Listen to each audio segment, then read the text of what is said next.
설 연휴 마지막 날인 오늘 설 연휴 밥상머리 민심을 가늠해 볼 수 있는 또 하나의 여론조사가 나왔습니다. MBC가 연휴 한복판인 지난 27일과 28일 이틀에 걸쳐서 조기 대선이 치러질 경우 정권 교체와 정권 재창출 여부를 묻는 여론조사를 실시했는데요. 저희가 보여드리겠습니다. 자, 정권을 교체해야 된다라는 여론조사 결과는 50%, 그리고 정권을 재창출해야 된다는 결과는 44%입니다. 오차 범위 내에 지금 박빙의 그런 상황이죠. 추세를 잘 보셔야 합니다. 지금 지난 12월 29일에 30일, 작년 연말에 벌어졌던 여론조사 결과에서는 정권 교체가 55%였습니다. 그리고 정권 재창출이 32%였죠. 거의 23%포인트 차이가 발생을 했었는데 이 격차가 상당히 줄어들어서 지금 오차 범위 내에 있다는 부분을 다시 한번 강조해 드립니다. 정권 교체는 55%에서 5%포인트 하락한 50%, 그리고 정권 재창출은 32%에서 12%포인트 상승한 44%를 기록했다는 부분 다시 한번 말씀드리겠습니다. 네, 정당 지지도를 살펴보면 여야가 여전히 접전 양상입니다. 그러나 추세를 보면 명확히 갈리는 분위기도 감지가 되고 있는데요.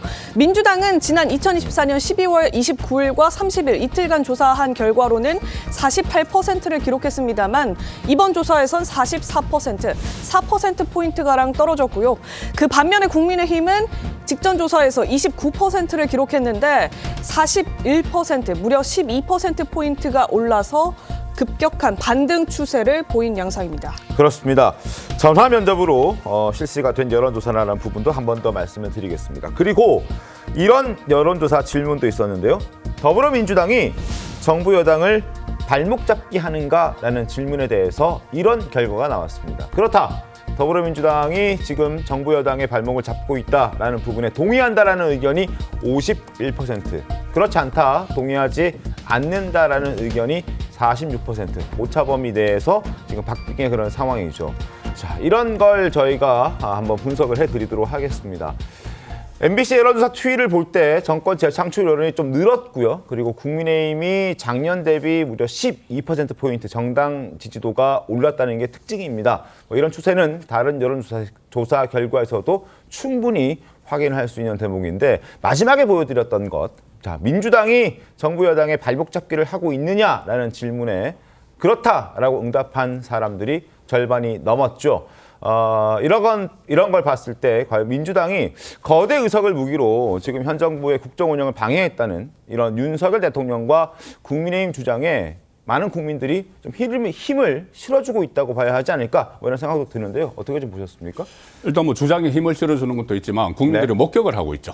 목격을 하고 있는 것이고, 지금 조기 대선이 열릴지 안 열릴지 모르지만 네. 조기 대선을 염두에 두고 여론조사가 나오는데, 특히 민주당이 긴장을 해야 되는 것은 정권 교체와 정권 연장 중에서 네. 보통 일반적으로 보면은 평상시에 지금 이런 비상계엄 사태가 아닐 때 일반적으로 한 6대4 정도 나옵니다. 보통 네. 때 조사를 하면, 아니면 5.5대 4.5 정도 나와요. 예. 교체 여론이 높습니다. 왜 그러냐면은 국민들이 일반적으로 이 정권에 대한 권력에 대한 견제 심리가 있는 것이고, 또 교체를 한다는 데 대해서 거기에 원하는 사람들이 굉장히 일반적으로 많이 응답을 해요.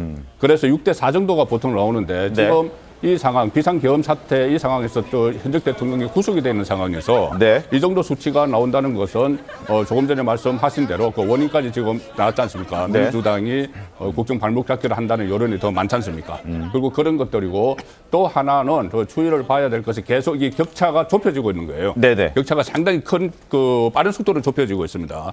이 격차가 좁혀지는 것 하나하고 또 관련된 다른 여론들, 정당 지지율이나 이런 것들도 격차가 계속 좁혀지고 있어요.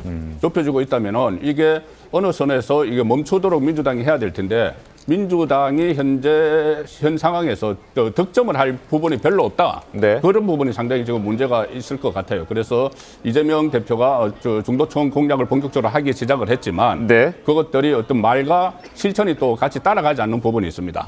어떤 법안 같은 것을 제출을 하는 것을 보면은 중도층 지향이라고 보기 어려운 법안들이 있거든요. 그것들을 철회를 안 하고 계속 중도층, 이념, 탈이념 이야기하는 것이 여론에 반영이 안 된다고 볼 수가 있죠. 알겠습니다. 자, 민주당이 정부 여당의 발목을 잡고 있는가 51대 46이었습니다. 오차범위 내에서 지금 박빙의 그런 상황이긴 한데요. 자, 신일영 의원님. 일단 뭐 계엄이 옳다는 건 아니긴 합니다만 민주당이 원인 제공했다라고 보는 국민도 이 여론조사 결과를 보면 뭐 그렇게 좀 해석할 수 있을까요? 어떻게 좀 보십니까? 그러니까 지난 4주간의 MBC 이 여론조사의 결과 추이가 많이 바뀌었는데 그 상황에서는 아무래도 윤석열 대통령이 본인이 왜 비상계엄을 선언했는가 그럴 수밖에 없었느냐에 대해서 반복적으로 언론에서 노출이 됐기 때문에 국민들도 이 상황이 단순히 정말 윤석열 대통령만의 문제인가 아니면 우리 정치가 양극화되면서 서로의 혐오 정치를 하고 있는 것들의 문제인가에 대해서 아마 같이 고민하는 그런 결과들이 이렇게 비율로 나타나지 않았나라는 생각이 듭니다. 네. 그러면서 우리 정치가 지금 국가의 발전과 정말 국민을 위한 정치를 하고 있느냐? 그렇지 않느냐고 국민들이 따져봤을 때는 제1당인 민주당한테도 뭔가 회초리를 들고 있는 그런 지지율의 변화가 보이고 있는 것 아니냐. 결국에는 지금 이 상황이 비상계엄을 회복하는 과정에서 이게 만성화가 되는 사실 지연되는 상황들이 있다 보니까 네. 조기 대선을 바라보는 국민들의 시각이 더 강화됐고요. 결국에는 조기 대선에서는 두 당에서의 후보들이 49대 51 싸움입니다. 네. 그런 부분으로 수렴해가고 있는 지지도의 변화가 있다라는 생각이 들어서 지금 이럴 때일수록 국민들한테 이 위기를 어떻게 잘 회복하고 누가 책임감 있게 정말 국민을 위해서 특히나 중도층 싸움이 될 것이기 때문에 일반 국민들이 봤을 때 진지도가 명확하지 않은 그런 상황에서의 대상들을 우리 국민들을 대상으로 해서 메시지가 계속해서 나오는 게 오히려 지금의 민주당 상황에서도 더 좋은 메시지가 될 것이다라는 생각이 듭니다. 알겠습니다.